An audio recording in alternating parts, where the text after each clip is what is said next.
Today, monetary policy is dead.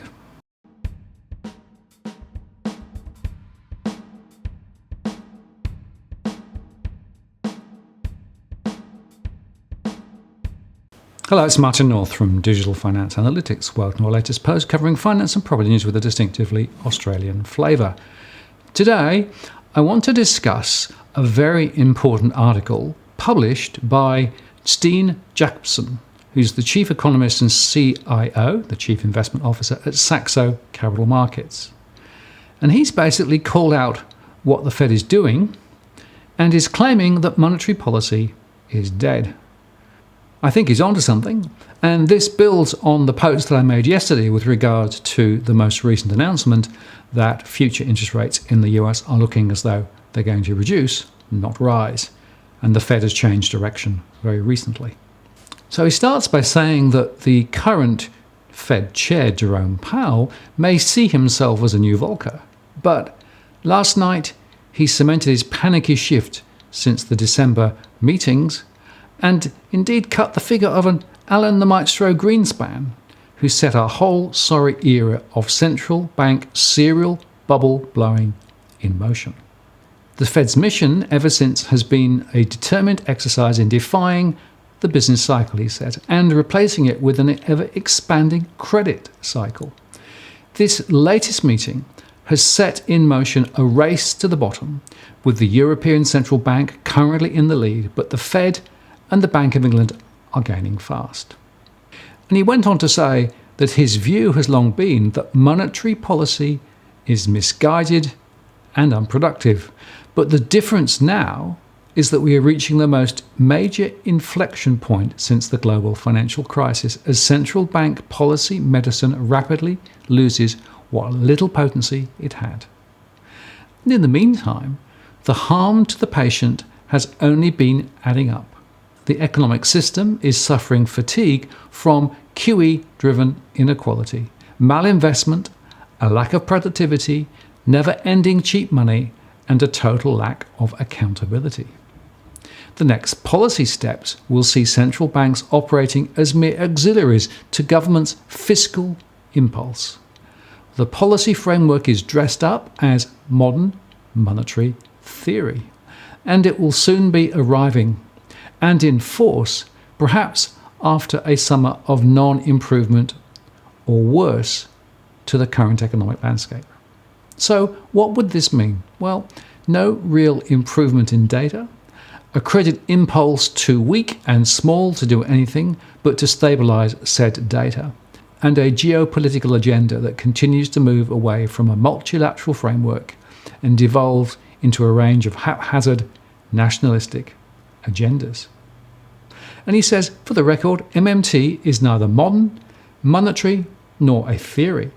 It is the political narrative for use by central bankers and politicians alike.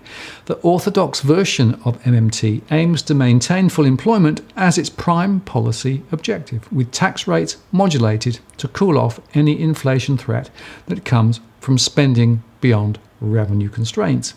And in MMT, a government doesn't have to worry about balanced budgets, as the central bank is merely there to target interest rates all along the curve, if necessary. And most importantly, however, MMT is the natural policy response to the imbalances of QE and to the cries of populists.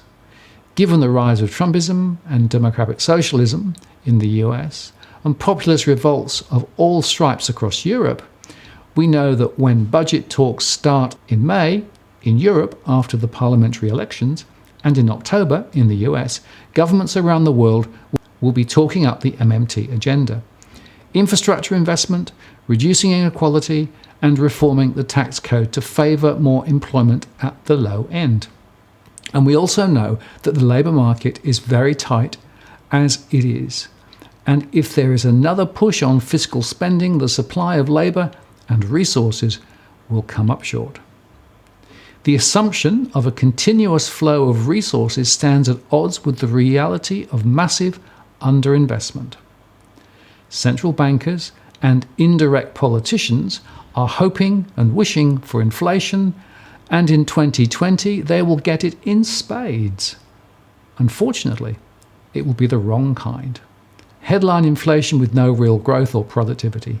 A repeat of the 1970s, maybe. So get ready for bigger government and massive policy interventions on a new level and of a new nature. These will be driven by a fiscal impulse to stimulate demand rather than to pump up asset prices. It will lead to stagflation of either the light or even the heavy type, depending on how far MMT is taken. And there's an interesting question. How much of this scenario is already priced in? His take is that since December, the macro theme has been the coming global policy panic. And this has now been fully realised. The Fed proved slower to cave than even the ECB, but last night saw them give up entirely. The US-China trade deal, another key uncertainty, is priced for perfection, despite the fact that plenty can go wrong there too. And the Brexit deal, however, is extremely mispriced. The UK's biggest challenge may not even be the circus act known as Brexit, but rather the collapsing UK credit cycle, which they have risking a 2% drop in UK GDP. If nothing changes over the next 6 to 9 months, and nothing will change, the UK economy will be in free fall. Forget Brexit. UK assets are simply mispriced from the lack of credit juice in the pipeline. And China is also misunderstood and mispriced. If its opening up of markets has taught anything, it's that the Western reservation on anything Chinese is entirely built on bias. Now, he says, I'm no fan of Chinese-style governance, but less than 10% of global assets under management is currently in China. This year alone, we'll see the inclusion of China's bonds in global indices like Barclays, Russell and S&P, and the allocation to China in the MSCI's Emerging Markets Index will quadruple from 5% to 20%. The overall China bond inflow over the next 3 to 5 years will exceed $1 trillion using very conservative estimates. And China is perhaps the country in the world least likely to treat inbound capital poorly. It has transitioned from being a capital exporter to now being an importer. It has a semi-closed capital account, which means little money flows out, but a massive inflow is beginning to stream in as global investors acquire Chinese assets. China and its growth model now needs to share the burden of becoming an industrialized country, and Beijing knows that the only way to keep the capital flowing in 2019 is to treat investors well. On the domestic front, meanwhile, the CPC seems to be signalling that it wants domestic investors to move excess savings from the frothy and less productive housing market to the equity market, where capital can flow to more productive enterprises. And foreign investors are more likely to want to participate in the more liquid and familiar equity market. 2019 for China is like 2018 for the US. The first 10 months of 2018 saw the US stock market near entirely driven by the buyback programs fueled by Trump's tax reform. US companies ploughed over $1 trillion back into buybacks over the year. And this year, the Chinese government is telling its 90 million domestic retail investors to raise their allocations to the stock market, while global capital allocators and investors will need to increase their exposure to China as its capital markets are reweighted. So there's a very important message here about what's playing out. And essentially what it says is that we're in for a considerable rise in the supply of money. That's going to essentially build ever greater levels of debt, which will have to be paid for sometime in the future. But meantime, it will be sold to the hapless consumer and the hapless voter as a way of bringing more equality back and making bigger investment spends. I'm afraid we have learnt very little from the last 10 and 15 years, and it looks to me as though central banks are going to dig the hole even deeper. So I think this is an important observation from Saxo Bank. So what does that mean for Australia? Well, I am of the view that we are going to see MMT type conversations coming out quite soon, in and around the election and beyond. And there will be a focus on fairness and equality. There will be a focus on bigger infrastructure investments, and there'll be a focus on investing for the future. But the question must be, how is it going to be paid for? Who's going to pay for it? And when?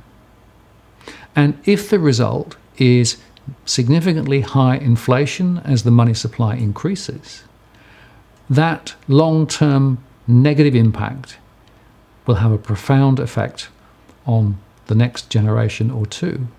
And once again, what we're doing is loading the future with debt to enable the current to survive. And that, frankly, seems to me a very unfair proposition. Now, it seems to me that we're going to have to get deep and dirty with regard to MMT. And over the next few weeks, I'm going to try and get some of those who are supporters of the MMT philosophy to come on the channel and take us through their arguments as to why it's the right thing to do. And I think we'll also try and get some people on who have the other side of the argument. For my own part, I'm sitting on the fence, other than saying I'm worrying about the huge amount of debt that's being created. And if you think about Japan, I think that's the model of our economy for the next 10 years or so, which is not particularly positive. And finally, before I go, just a quick reminder that on Monday at 12 o'clock, Harry Dent and I are going to be discussing some of these issues.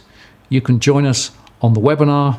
The link is in the comments below. It's free, and I think it will be quite an interesting session. So feel free to sign up ahead of time to join that session next Monday at lunchtime, Sydney time. And if you found this post interesting or useful, please like it, share it, add a comment or a question. I read them all. And if you haven't subscribed, please do so to receive future alerts. But if you have already subscribed, many thanks. I really appreciate your support and participation. I'm Martin North from Digital Finance Analytics. Many thanks for watching, and I'll see you next time.